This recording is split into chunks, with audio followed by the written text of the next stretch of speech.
Welcome to யாவரும் கேளீர். நான் உங்க பத்ரி பேசுறேன். 2025 வந்து மக்கள் நீதி மய்யம் தலைவர் நம்மவர் கமலஹாசன் அவர்கள் ராஜ்யசபா உறுப்பினராக, நாடாளுமன்ற உறுப்பினராக தேர்ந்தெடுக்கப்பட போகிறார். அப்படிங்கிறதுக்கு முன்னாடி அவருக்கு பாராட்டு கூட்டம் கட்சி சார்பாக நடந்தது. அப்ப பேசும்பொழுது அவர் என்ன சொன்னார்னா, இப்ப வந்து நம்ம முதல்ல ராஜ்யசபா உள்ள நுழையிறோம், நாடாளுமன்றத்துக்குள்ள நுழையிறோம். 2025 2026 சட்டமன்றத்துல நம்முடைய ஆட்கள் உள்ள நுழைவாங்க அப்படின்னு அவர் சொன்னார். அதற்கு வந்து நம்ம வந்து நான் என்ன உண்டோ அந்த வேலைகளை நான் செய்வேன், அதற்கான கூட்டணியில போய் நம்ம ஆட்களுக்கு எண்ணிக்கையை சீட்டு வாங்கி நம்ம வந்து சட்டமன்றத்துக்குள்ளேயும் நுழைவோன்னு சொல்லியிருந்தாரு. ஸோ அவர் சொன்னபடியே கரெக்டாக அவர் வந்து திமுக கூட்டணியில் இணைந்து தொடர்ந்து அதில் வந்து செயல்பட்டு இப்போ வந்து கடந்த ஞாயிற்றுக்கிழமை ஒரு மாபெரும் நிகழ்வாக மரபோம் அப்படிங்கிற அந்த ஒட்டுமொத்த அனைத்து கட்சி கூட்டம் மாதிரியே நடந்தது. அது ரொம்ப சிறப்பாக நடந்தது. மக்கள் நீதி மையத்துடைய 9வது ஆண்டு துவக்க விழா.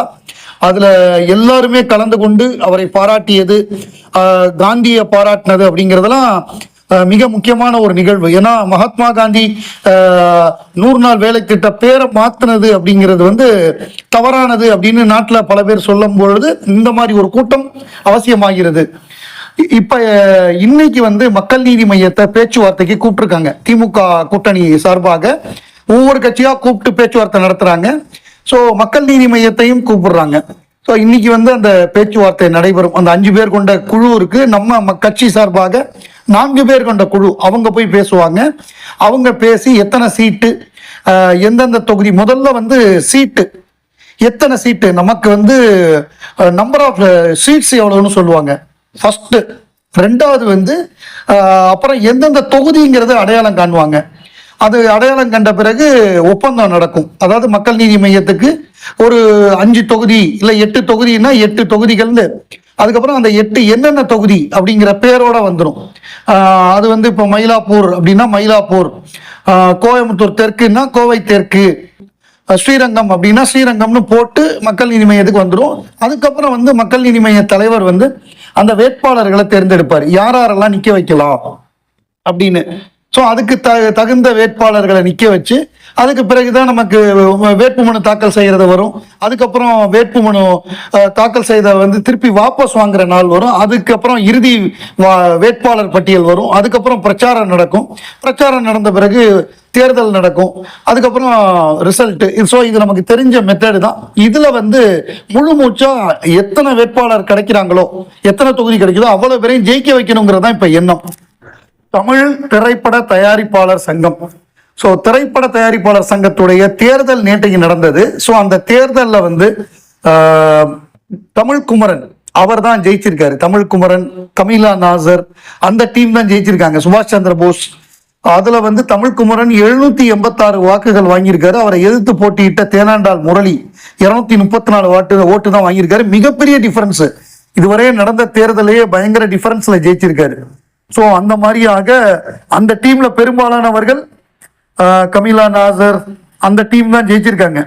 அதை சேர்ந்த லைக்கா தமிழ்குமரன்ல ஆரம்பிச்சு சுபாஷ் சந்திர போஸ், நம்ம இவர் லிங்குசாமியுடைய தம்பி சுபாஷ் சந்திர போஸ், டோட்டலா அந்த டீம் அதுல போட்டியிட்ட பெரும்பாலான வேட்பாளர்கள் வெற்றி பெற்றிருக்காங்க. அவர்களுக்கு நம்முடைய வாழ்த்துக்கள். ஸோ அவர்கள் வந்து நம்ம தலைவர் கமலஹாசன் அவர்களிடம் ஆசி பெற்று அவங்க போனாங்க. அது அவருடைய ஆசையுடன் அவர்களுக்கு கிடைத்த வெற்றி. சிவகார்த்திகேயன், ஸோ சிவகார்த்திகேயனுக்கு வந்து முதலாக ஒரு ஃபிலிம்ஃபேர் அவார்டு அப்படிங்கிறது கிடைச்சிருக்கு.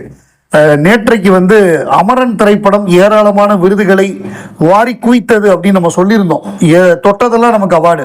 ஸோ அப்படி அவார்டு வாங்கும்பொழுது சிறந்த நடிகருக்கான விருது வந்து சிவகார்த்திகேயனுக்கு கிடைச்சிருக்கு. அமரன் படத்துல அந்த பயோபிக் முகுந்த் வரதராஜன் அந்த கேரக்டர் ராணுவ வீரராக அவர் நடித்ததுக்காக அந்த விருது கிடைச்சிருக்கு. அதற்காக அவர் நிறைய ஒர்க் பண்ணியிருக்காரு. அவர் வந்து அவர் தன்னோட பிசிக்ல இருந்து பாடி லாங்குவேஜ்ல இருந்து, ஏன்னா ஒரு அதிகமா காமெடி பண்ணக்கூடிய ஒரு நடிகர், கொஞ்சம் கொஞ்சமா மெருகேறி இன்னைக்கு வந்து ஒரு ராணுவ வீரரா, இவரெல்லாம் ராணுவ வீரரா நடிச்சா ஒத்துக்குவாங்களா அப்படிங்கறது மாறி அதுக்கு சிறந்த நடிகர் விருதும் கிடைச்சிருக்கு. அந்த விருது வாங்கும் பொழுது அவர் பேசினது என்னன்னா, இந்த பிலிம்ஃபேர் அவார்டு விருது வாங்குவதற்கு காரணம், மிக முக்கியமான காரணம் உலகநாயகன் கமலஹாசன் அவர்கள் தான். ஏன்னா அவர் வந்து பிலிம்ஃபேர் அவார்டுல வந்து மிகப்பெரிய ரெக்கார்டு வச்சிருக்காரு. நம்பர் ஆஃப் டைம்ஸ் அது அவர் தான் இந்தியாவிலே அதிக முறை வாங்கியிருக்காரு. இதுக்கப்புறம் எனக்கு கொடுக்க வேண்டாம் அப்படின்னு சொல்லி ஹேராமுக்கு அப்புறம் ஒரு கடிதம் போட்டாரு பிலிம்ஃபேர் அவார்டு கமிட்டிக்கு. அதுக்கு பிறகு இளைஞர்களுக்கெல்லாம் நீங்க கொடுங்க, இதுக்கு பின்னாடி வர்றவங்களுக்குலாம் கொடுங்க, யங்ஸ்டர்ஸுக்கெல்லாம் எனக்கு இனிமே கொடுக்காதீங்கன்னு சொல்லிட்டாரு. நான் முதல்ல அவர்கிட்ட தயாரிப்பாளர் அவரை பார்க்க போகும்பொழுது இந்த படத்துல நடிக்கிறதுக்காக அவர் ஆபீஸ் ரூம்ல பார்த்தா ஃபுல்லா கம்ப்ளீட்டா பிளாக் லேடி, எங்க பார்த்தாலும் பிலிம்ஃபேர் அவார்ட்ஸா அந்த கேபினெட்ல இருந்தது, அவருடைய கேபினெட்ல. ஸோ அது எனக்கு ஒரு இன்ஸ்பிரேஷனா இருந்தது. அவர் தயாரித்த படத்துல முதலாக எனக்கு இந்த பிலிம்ஃபேர் அவார்டு கிடைச்சதுங்கிறது மிகுந்த பெருமைக்குரிய ஒரு விஷயமாகும் அப்படின்னு சொல்லி சிவகார்த்திகேயன் அந்த ஃபங்க்ஷன்ல பேசியிருக்காரு. ஸோ இது என்னன்னா முதல்ல கமலஹாசன் ஃபர்ஸ்ட் பிலிம்ஃபேர் அவார்டு வாங்கும் பொழுது பிலிம்ஃபேர் அவார்டு வாங்கியிருக்கேன்னு சொல்லி அவர் அவங்க அப்பாவுக்கு தந்தி அமைச்சிருக்காரு. அவர் என்ன சொன்னார்னா, நீ திலீப் குமாரை எப்ப பீட் பண்றியோ அப்ப நான் ஒத்துக்கிறேன் நீ நடிகர்னு அப்படின்னு. அதாவது திலீப் குமார் 13 முறை பிலிம்ஃபேர் அவார்டு வாங்கியிருக்காரு, ஹிந்தி நடிகர். இவர் ஒரு தடவை தான் வாங்கியிருக்காரு. அப்ப சேலஞ்சு பண்ண உடனே அந்த 13 தாண்டி போயிட்டாரு. தாண்டி போனதுக்கு அப்புறம் வென்னிஸ் ஆஸ்கார்னு அவர் ஒரு தந்தி அடிச்சிருக்காரு. ஸோ அந்த மாதிரி அவங்க அப்பா இது பத்தாது, பிலிம்ஃபேர் அவார்டு வாங்கிட்டீங்கன்னா என்ன, அடுத்து அடுத்து அடுத்து அடுத்த லாங்குவேஜ்ல வாங்கணும், மல்டிபிள் லாங்குவேஜ்ல வாங்கணும், அடுத்து இன்னும் மேல போகணும், சும்மா ஒரு இதையே சொல்லக்கூடாதுன்னு சொல்லி அவரை மோட்டிவேட் பண்ணதுங்கிறது அவங்க சுத்தி உள்ளவங்க தான். அவர் நீ சாதனை பண்ணிட்ட, இது போதும்னு யாருமே சொல்லல. அவங்களும் என்ன இதுதானே பண்ணிருக்க, அடுத்து என்ன பண்ண போற, அடுத்து என்ன பண்ண போறேன்னு அவரை மோட்டிவேட் பண்ணியிருக்காங்க. அவரும் விடாம ஓடி இன்னைக்கு இத்தனை ஆண்டுகள் தொடர்ந்து ஒரு ஐக்கானா வந்திருக்காரு. அதுதான் சிவகார்த்திகேயன் சொல்றாரு. அவர் போதுங்கிறதுனாலதான் எங்களுக்கெல்லாம் கிடைக்குது, அவரே நினைச்சிருந்தாருன்னா தொடர்ந்து அடிச்சு நொறுக்கி இருப்பாருங்கிறத சொல்றாரு. நடிகை மீனா. ஸோ மீனாவை பொறுத்தவரைய அவங்க குழந்தை நட்சத்திரமா அறிமுகமாகி வந்தவங்க. அவங்களுடைய லுக்ஸ் எல்லாம் பார்க்குறப்ப ரொம்ப சாஃப்டா இருப்பாங்க. ஸோ அப்படிங்கிறப்ப அவங்களுக்கு ஒரு கடினமான ரோல், ஒரு டஃப்பான ரோல், ஒரு வில்லி ரோல்லாம் கொடுக்க முடியாது அப்படிங்கிற ஒரு இம்ப்ரெஷன் எப்பொழுதுமே இருக்கும். முதல்ல அவங்க ராசாவின் மனசுல படத்துல நடிச்சதை பார்த்துட்டு தேவர் மகன் படத்துல நடிக்க கூப்பிட்டாங்க.